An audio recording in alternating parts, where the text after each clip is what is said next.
August 2025, sumalang ako sa brain surgery.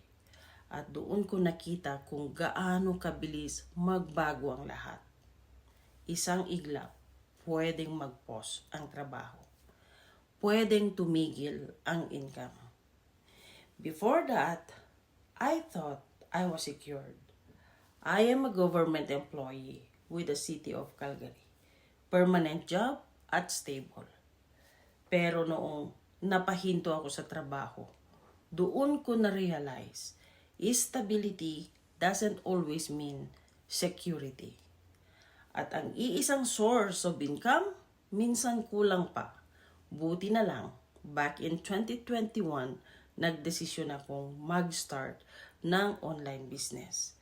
Hindi para mag-resign at lalong hindi para sa mabilisang pera, kundi para may option. And during my recovery, that one decision made a difference.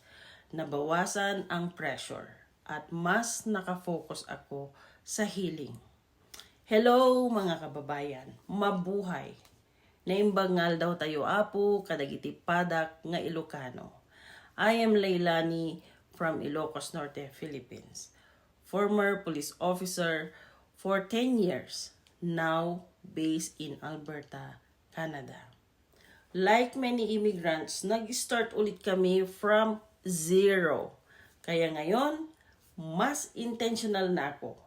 Hindi lang sa trabaho, kundi sa pag-build ng options. Today, the small online business I built on the side is giving me extra flexibility and peace of mind while supporting my family. Hindi ito about fast money. It's about being prepared. If you are a busy mom, parent, OFW, immigrant, or working professional na walang sapat na oras para sa pamilya at nais matuto kung paano mag-build ng additional income stream na pwede mong gawin sa free time mo. Comment info or register at my website www.leilanilibres.com. No pressure, i-share ko lang po what's been working for me. Thank you, chat you soon, God bless.